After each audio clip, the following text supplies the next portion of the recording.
வணக்கம் நான் சினிமாரசின். இந்த வாரம் தேட்டர் ரிலீஸ் ஆகிருக்கக்கூடிய சரண்டர் படம் எப்படி இருக்குன்னு பார்க்கலாம் வாங்க. இதோடைய டைரக்ஷன் வந்து கௌதமன் கணேஷ், தர்ஷர் லால், முனிஸ் காந்த் இவங்கெல்லாம் நடிச்சிருக்காங்க. இந்த படத்துடைய கதை என்ன அப்படின்னு பார்த்தீங்கன்னா, தேர்தலுக்குன்னு ஒரு 4-5 நாட்கள் தான் இருக்குது. இப்போ போலீஸில் கொண்டு வந்து தன்னுடைய துப்பாக்கியை சரண்டர் பண்ணுறாரு ஒரு பிரபல சினிமா நடிகர் மன்சூர் அலிகான். போலீஸ் ஆஃபீஸராக லால் இருக்கிறாரு, போலீஸ் ஏட்டு.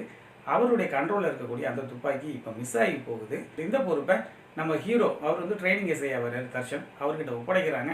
அப்புறமா அந்த டீம் எல்லாம் சேர்ந்து அந்த துப்பாக்கியை கண்டுபிடிச்சாங்களா இல்லையா அப்படிங்கிறது ஒரு பக்கம். வில்லன் சுதீப் சங்கர் அவர் வந்து ஒரு அரசியல்வாதிகளுக்காக அந்த பணத்தை பட்டுவாடா செய்கிற ஒரு விஷயத்தை பண்ணுறாரு. ஒரு போலீஸ் டிபார்ட்மெண்ட்டில் ஒருத்தர்கிட்ட ஒரு 10 கோடி ரூபாய் கொடுத்து ஒருத்தர்கிட்ட ட்ரான்ஸ்ஃபர் பண்ண சொல்லியிருப்பாரு.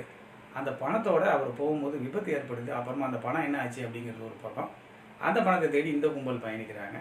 ஸோ இந்த 2 பேர் எந்த புள்ளியில் இணைஞ்சாங்க, அதுக்கப்புறம் என்னென்ன சம்பவங்கள் நடந்தது அப்படிங்கிறது அந்த படத்துடைய மொத்த கதை. படம் ஆரம்பித்து முடிகிற வரையிலும் நல்ல விறுவிறுப்பாக கொண்டு போயிருந்தாங்க. குறிப்பாக இன்டர்வல் வரைக்கும் ரொம்பவே ஸ்பீடாக போச்சு.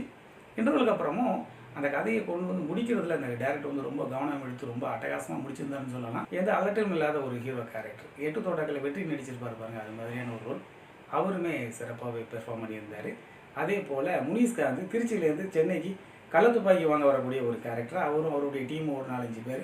ஸோ அவங்க சந்திக்கக்கூடிய பிரச்சனைகள் அதெல்லாமே ரொம்ப காமெடியாக சொல்லியிருந்தாங்க. போலீஸ்காரங்க வந்து ஒரு எளிய மனிதர்கள்கிட்ட எப்படிலாம் நடப்பாங்க, அதே போல் பெரிய பெரிய ரவுடிகள் இந்த மாதிரி ஆட்கள் டீல் பண்ணும்போது அவங்கக்கிட்ட இவங்க எப்படி நடந்துக்குவாங்க அப்படிங்கிறதெல்லாம் ரொம்ப அழகாக காட்சிப்படுத்தியிருப்பாங்க. ஒளிப்பதிவு ஆகட்டும், மியூசிக் ஆகட்டும் ரொம்பவே சிறப்பாக இருந்தது. ஹாஸ்பிட்டலில் ஒரு ஃபைட் நடக்கும், அதே போல் ஒரு பஸ்ஸில், அப்புறமா ஒரு கோடவுனில், எல்லா ஃபைட்டுமே ரொம்பவே சிறப்பாக இருந்தது. லால் அண்டு சுதீப் சங்கர் இந்த 2 பேருடைய கேரக்டருமே ரொம்ப அழகாக எழுதப்பட்டிருக்கு. ரொம்பவே நல்லா பெர்ஃபார்ம் பண்ணியிருந்தாங்க 2 பேருமே. இந்த படம் இப்போ தியேட்டரில் ஓடிட்டு இருக்குது. வாய்ப்பு இருக்கிறவங்க பார்த்து என்ஜாய் பண்ணுங்கள். 2 மீண்டும் சந்திப்போம். இந்த சேனல் பிடிச்சிருந்தா லைக் பண்ணுங்கள், கமெண்ட் பண்ணுங்கள், ஷேர் பண்ணுங்கள்.